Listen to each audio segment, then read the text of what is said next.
Bonjour, je ne m'en lasse pas. La traversée des temps, tome 3 d'Éric Emmanuel Schmitt, intitulé Soleil sombre. Alors on retrouve ici le projet fou de cet auteur de raconter l'histoire de l'humanité en 8 romans. Nous avons eu la préhistoire, nous avons eu Babel et la civilisation mésopotamienne, nous avons maintenant l'Égypte antique.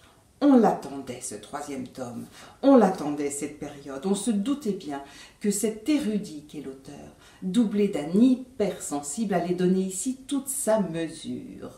Alors, ajoutons que dans ce roman comme les autres, il nous parle aussi d'aujourd'hui et des problèmes cruciaux qui agitent notre monde par une construction tout à fait extraordinaire. Mais revenons à l'Égypte antique. On retrouve les personnages d'Immortels qui traversent toutes les époques et qui sont Noam, le personnage principal, un soignant, médecin, chercheur, qui a soif de connaissances, Noura, la belle Noura dont il est follement épris, Derek, qui est l'incarnation du mal. Et ces 3 immortels vont rencontrer les mortels de l'époque, vont se nouer tout un tas d'histoires par lesquelles on va découvrir Pharaon, sa fille, Moïse, et par ces histoires, on va comprendre maintes choses de la période au point d'en être étonné parce que on va vraiment se ressentir des choses qui sont très loin de nos conceptions d'aujourd'hui et on va les admettre et parce que l'art de l'auteur est vraiment d'incarner très fortement les propositions, les concepts qu'il développe dans son récit. Alors, il y a 3 thèmes dominants dans ce livre. L'amour.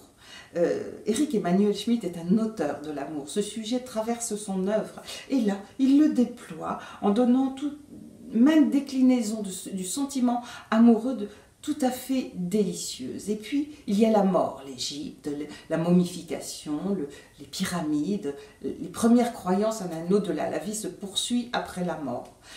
Associé à ce thème, bien sûr, la naissance des religions, avec aussi la présence de Moïse, personnage très important. Une façon d'aborder d'ailleurs la Bible dans tous les récits très intéressante. Il fait descendre les personnages de la Bible de leur piédestal pour les rendre très concrets, très humains, très proches de nous.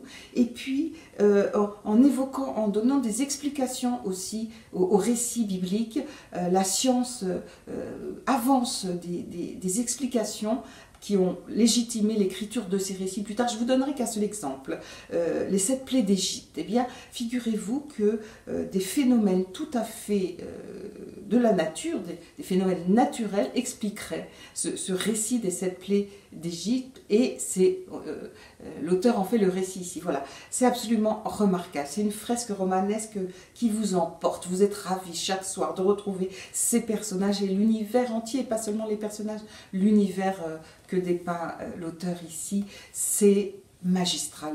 Il n'y a pas d'autre mot. Il faut lire ça. Il faut vraiment lire ça.